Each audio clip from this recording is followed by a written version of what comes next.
Hello guys, thanks for clicking on this video. I don't even know if you click on videos on IGTV or what, but I'm super happy to be finally sitting down recording this because this has been something that's kind of been in the back of my mind to do for quite a while now. And then just the other day I was typing a text message to my dad, just kind of telling him what was going on for the day. And I was like, well, I'm working out right now, and then I have a client to train, and then I'm gonna go home and work on some of my own creative projects, and then I'll be back training later today. And I hit send, and then I like reread the message, and I was like, this is like a perfect day for me. Like, that is exactly what I want to be doing with my days right now. And it occurred to me that it has taken me right at 2 or 3 years now. What is it? 2019, 2000.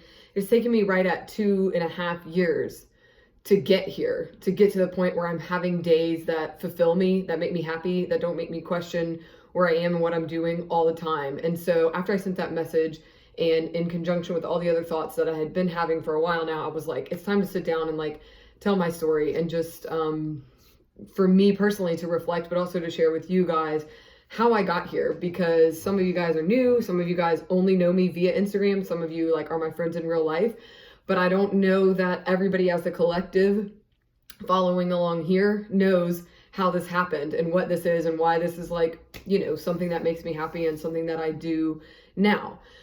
So what do I do now? Let's like maybe start at the end so that you know like where the story's going. So I live in Charleston, South Carolina now. I actually reflected in my journal last night. So pause storytelling for a minute. This is a 5-year diary. I won't hold it too close so you can't like read it or anything, but basically every day is like a date. So this is December 16th. You can at least see that part. And then it's like you fill in the years. And so every time that I go and write in this at night, I can see what happened a year ago today. So I was also writing, that's why this whole thing is like so like a big culmination of stuff. Basically, I was writing in it the other night and realized like to the day I've lived in Charleston for like a year and 2 days at this point. And so naturally I was in like a reflective state and just thinking back on like, I cannot believe that it has only been a year because so much stuff has happened, but I also can't believe that it's already been a year because it's just flown by. So I've just been in a super reflective state. And that's why I wanted to put this video together. So back to where we are now. I live in Charleston, South Carolina. I'm not from here. I'm from a small town north of Baton Rouge in Louisiana, but I just say that I'm from Baton Rouge because no one's ever heard of where I'm from. Shout out St. Francisville. But I live in Charleston, South Carolina, and I have my own personal training business right now where I train clients by myself through like a semi-private facility. I rent out space there and my clients come to me, and it's a super awesome kind of situation that I just stumbled into. I used to work for a gym. I've worked for several gyms, but we're getting ahead of ourselves. I have a personal training business, and I'm also kind of trying to inject a lot of fuel into my own coaching and group coaching practice right now too. So I do body image and confidence coaching for women, and I do that in one-on-one settings virtually. I do it through group workshops, and I'm also trying to get more into the like speaking arena. And this is so cool for me and just so weird that this is happening because it was nowhere on my radar. It was not even like 2 years ago, this is what I hope what will happen. Everything that I had no idea that was meaningful at the time ended up meaning something today. And so that's 100% why I want to sit down and tell this story for myself, to be like, holy shit, look where I am. But also because I know for a fact, because I'm in touch with people like this, that people, you know, in your 20s and after graduation or after whatever you do after high school, you think like, okay, this is what I'm going to do. And you follow the steps to get there. And then like inevitably shit blows up. And so I just want to say like shit blew up big time for me and still is kind of settling down from all that stuff. And like everything is working out or on its way to working out. And if it's not working out, I'm finally at a place where I can make peace with things not working out. And that's huge. So my story is 2019 now. Looking at my watch like it tells me the year, but just to verify, it's 2019 now. It is June 2019. I graduated from college in May of 2014, and then I started graduate school that summer. So I graduated with a French degree. I found a grad program kind of found me like through the French department at my college. I was contacted about a scholarship program where basically they said, we will pay for your graduate program. We will pay for you to get to France, but you need to go to France and live and work for a year. And then you need to come back. And in honor of us paying for that, you have to promise basically to teach French in a Louisiana school. So it was basically an initiative to like help bring good qualified French teachers to schools in Louisiana because of all the French connections to Louisiana and all that. And I was like, sign me up. Literally no questions asked. I knew I wanted to be a French teacher anyway. That's why I majored in French. I had a French and like secondary ed thing going on. I heard about this program and I was like, I don't want to wait. Dropped secondary ed. I was like, boom, got a degree in French. I'm getting a master's in teaching. I'm going to be a French teacher. And I was super pumped. Like at that point, there was no questioning of what I wanted to do. I loved French. I still love French. I loved all my classes. I was like super nerd, like doing extra stuff, like literally obsessed. So all that to say, like at this point in 2014, I was not questioning what I wanted to do at all. And I was certainly like ecstatic about someone being like, we're going to pay for you to go to France, but you have to come back and teach afterwards. I was like, okay, that's what I was going to do anyway. So start grad school summer of 2014, moved to France, I guess right after that, September of 2014, I moved to France. I was continuing my graduate program while I was there. I was traveling in Europe, which was so cool. I was getting paid because I was working over there. I was a language assistant in a high school, so I'm making money right after college. I'm living abroad for super cheap. Like I did have to pay rent, but it was super cheap. And people are paying for me to get a graduate degree in something that I was going to do anyway. On top of the world. Shit's working out, y'all. So I live in France from September of 2014, basically a school year, all the way to May of 2015. Right before I leave, I get an email saying, hi, we're looking for a teacher. Would you be interested? I talk on the phone. I go home. I have the interview. Within like 2 weeks of being back from France, I've got a big girl job. And I remember calling my parents and being like, I got a job. I'm going to be a 5th grade French teacher. Like, how did this happen? It wasn't the perfect job. Like I wanted to teach maybe high school. And we'll get to that kind of in a minute too. But I remember calling my parents afterwards and my dad was like, oh my God, congrats. Like, what's the salary? What's the benefits? And I was like, I don't know.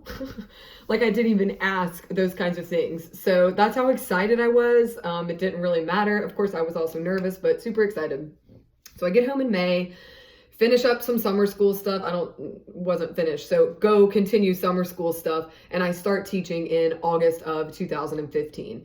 So at this point, I'm 22. I think I had just turned 22 in August. So I'm super young, but I'm really excited. I moved to New Orleans. I was living with my sister. We had a house. It was like, woo, life is good. Like I got a big girl job. I'm about to get paid. Like everything was cool. And it took about 6 weeks for shit to hit the fan and for me to literally be in my bed under the covers crying in the middle of a work day. So don't get too excited or jealous. Like that didn't last long. And basically what ended up happening was I don't really like talk about this part too much because I don't want it to seem like I'm excusing myself or like saying like, well, this is why it didn't work out, but it is necessary to understand like part of the story. So I wasn't actually teaching French. I was teaching in a French immersion program. So the school that I was at in New Orleans, great school, great staff, excellent parents, excellent students. I don't want any of this to be construed as like bashing the school. It's just the type of position that I took. They have a French immersion program, which means they have kids from kindergarten through 5th grade who actually go to school and take their core subjects in French. So every grade level has one teacher that teaches math, science, and social studies in French.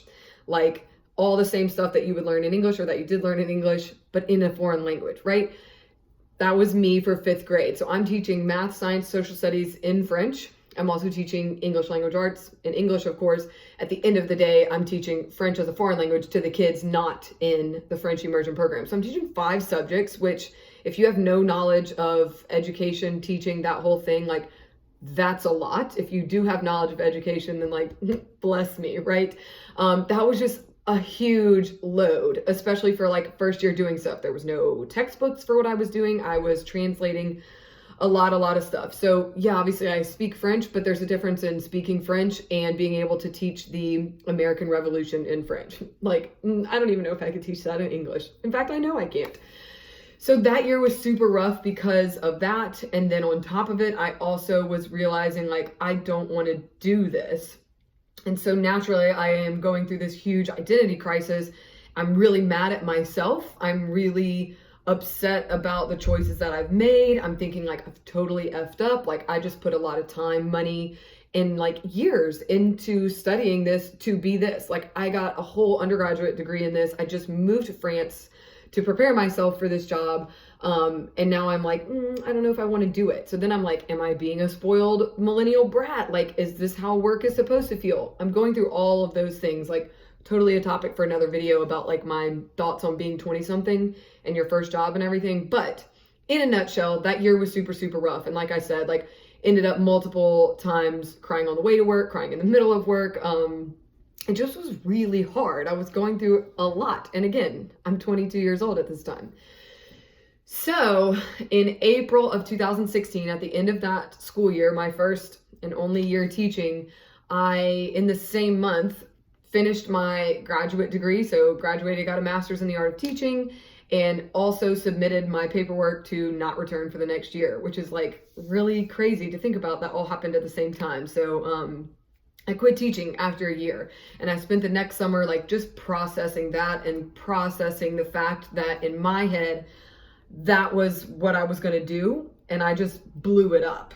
Like, what was my life going to be right now? And like, luckily I had so much and still have so much support from my family and friends, which is not the case for everybody. Like Michael, my boyfriend, which we will also cross later too, like was super supportive. He was never like, no, you need to do this. What about us? My parents were like, go for it. We want you to be happy, but also consider your income and like all that kind of stuff. So I started doing just kind of a bunch of like odd end stuff. I got a job at a retail store in New Orleans, which ended up being really fun. It was like a local card designer, like graphic designer. And I love art. I love graphic design, like all that kind of stuff. I met a lot of really cool people. I was exposed to cool stuff, but I was like, whatever, this is just to like make some money for the time being. So I worked part-time at a store. I was babysitting. I was tutoring. I was still like working out, but like at that point, it really didn't mean anything to me. I'm trying to think. So in 2000, it must have been August of 2016 after I had quit teaching. No, I didn't get certified to train until a full year later. So none of those things had even like really been on the horizon in my mind, which is again, why this stuff is so crazy. But I'm still at this point in 2016, grappling with who I am, what I'm doing, what the purpose of all this is. I'm mad at myself. I'm also really envious of other people who look like they have it all together. I hated going to like any kind of group function, family function, where people were going to be like, how's everything going? Like, what are you doing? Because I didn't know. And I was doing shitty in my mind. So this was like a super, super stressful phase in my life. And my days pretty much looked like me stressing out about everything and trying to force myself to do productive stuff. Super in contrast to the days that I'm having now, right? So I guess during this time too, so in my first year of teaching, I also trained for and completed a half marathon, which again, totally random at the time. But looking back, like I love running now. I don't know that it's connected to that, but I have a feeling like I found some sort of passion in there. So really weird thing that looking back is now meaningful. And again, I just was like I was continuously working out. So I guess about a year after that, in August of 2017, is when I got certified to do personal training. So I worked at a gym in New Orleans for a few months. The clientele was super, super slow. They were great, but it was really slow. Not a huge market for personal training down there. So I'm still working at a store. I was still babysitting, tutoring. And then another thing that I had done right after I quit teaching was start a small after school group for girls only, with some of my former students. I had met with their parents and kind of told them my idea and like what I had been seeing. And they were like, yes, absolutely. Which was basically a safe space for us to talk about what it was like to be a teenage girl, or on the verge of being a teenage girl, growing up as a woman, social media, all kinds of stuff like that. So I start that group. We run it for 2 8-week sessions, 3 8-week sessions, something like that. Super successful, super fun. And again, at the time I was like, this is just something that I'm going to do with my time. I had no idea that it was going to like become my actual career, because that's like really what I want to do now with several different age groups, middle school girls, high school, college, post-college and beyond, is like have conversations about being a girl, body image, confidence, all that kind of stuff.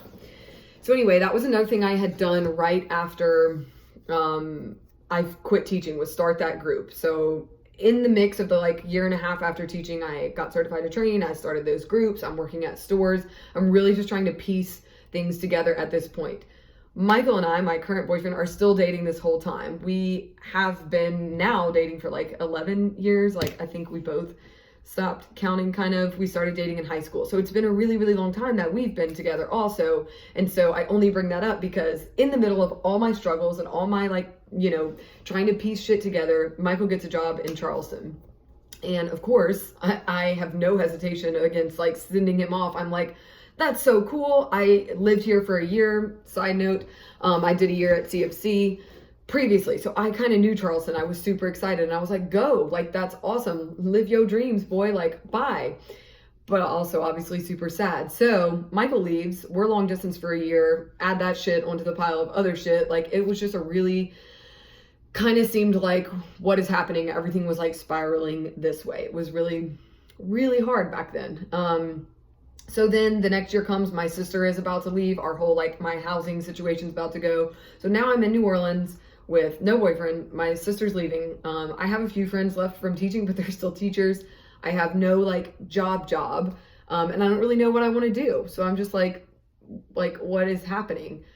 I make the decision to move to Charleston, obviously to be with Michael again, but I'm also like, I don't have a job. Like, what am I doing? Before I move up here, I call a couple gyms and say like, are you guys even hiring? They're like, hell yeah, come up here. We're always looking for more female personal trainers. Cool. Even though personal training is not the thing even then that I was like, I'm going to make a career out of this. It was still something that I liked, that I was good at, and that there was a need for. So in my head, solid. I'm going to go to Charleston. I'm going to be a personal trainer.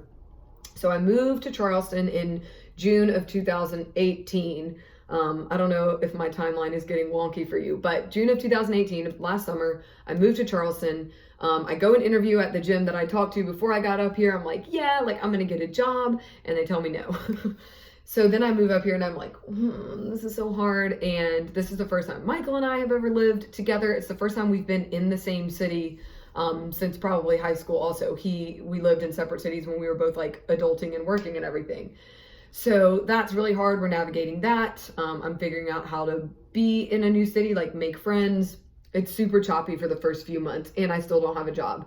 Luckily, about 6 weeks after moving up here, I interview at another gym. I get a job. Everything's cool. I was on top of the world. I'm like, I got a job. We're doing this. And then again, about 6 weeks into that, I realized that this is not a place that really fulfills me, that I can do all the things I want to be doing. I'm meeting other people. I'm connecting with people on social media. Like, all kinds of different things are kind of exploding. And I'm just like, this is not something I can keep around forever. So I know this. I stick around at that gym for a little while and then I leave and I'm like, I don't know what I'm going to do. And so many pieces after that fell into place just because I was like, because of my past and because of the things I'm still interested in. I ended up here. Like I said, I'm training privately out of a space right now. Did not intend on doing that because I thought that personal training was not really what I wanted to be, but I realized, or what I wanted to do, but I realized if I can pick my own clientele, if I can have women only, and be able to talk about the things that I want to talk about and do these workshops and do these group workouts outside of it and still have time to build my coaching business and make videos and make podcasts and write and make art and all that kind of stuff, like, hell, this is exactly what I want to be doing. So full transparency, just because this would have been nice for me to have heard 2 years ago too. And I don't want to like mislead anybody watching or listening to this. One of my goals when I quit teaching was like, if I can just match my teaching salary, which, you know, teachers don't make that much anyway, but I was like, if I can just match my teaching salary, I'll be okay. And it's been 3 years since I quit teaching and I have not, over the course of a year, matched that salary. Some months for sure, but over the course of a year, I have not matched that salary. So just in case anybody's wondering and thinking, oh, she has it all together now, she's got a job, she started her own business, like I'm still very much in the thick of it and very much in the throes of starting my own business. It's been 3 years and I feel like I'm just now at a place where I can actually like plant the seed. Like I've had the seed in my hand and I've had the soil and I've been like, I don't know what to do. We're just now putting it in. So in no, and I think it like might have a couple roots, but in no way do I have a flourishing plant at this point. And the biggest, like if you take one thing away from this, the biggest thing is I thought that I would only be comfortable or successful or happy when I was making X amount of money and when I did have a job that I could very easily translate and tell other people about. But the biggest thing for me has been getting to a place where none of that stuff really matters anymore. Of course, it will be really nice when I can generate my teaching income plus some, because I know that that's going to happen in the future with what I'm doing. But I am at a place right now where I'm really, really happy with my life, with the things that are growing. And most of all, I am at peace with things not being the way that I thought they were going to be, or things not being the way I thought they should be by the time I'm 25. So that's where I'm at now. And that's to me a huge victory, a huge success based on where I was in 2015 and 2016. And I was 22 and 23 thinking like, well, shit, by the time I'm 25, I got to be married, because by the time I'm 30, I got to have kids. Like I had this timeline for myself and I had these expectations of how things were going to go. And let me tell you, they haven't gone that way. And I won't say I'm glad they haven't, but I'm so okay that they haven't. And that's huge. That's a big victory for me. So stay tuned for the rest of my story as it unfolds every day. I'm pretty sure IGTV only lets you do 10-minute videos and it's been 21 minutes. So we'll see how this ends up getting uploaded. I'm sure I'll put it on YouTube too. But thanks for listening. Thanks for watching. If you have questions, if there's something I didn't talk about that you do want to hear about, if maybe you have a similar story or like you're going through similar struggles or anything like that, please let me know. I won't even say if. I know that other 20-somethings are going through the same thoughts and feelings and struggles with their jobs and how things are going to piece together. I'm still very much there. That's also the point. I don't want you to look at this video or see this video and think that like, I'm done. I made it. I have it figured out and I'm happy. Like, that's the point. I have nothing really more figured out now than I did then, besides that I figured out I'm okay with not having it figured out. That's it. Thanks for watching. Let me know if you have any questions. Wherever I put this, like and subscribe. And please let me know what you think.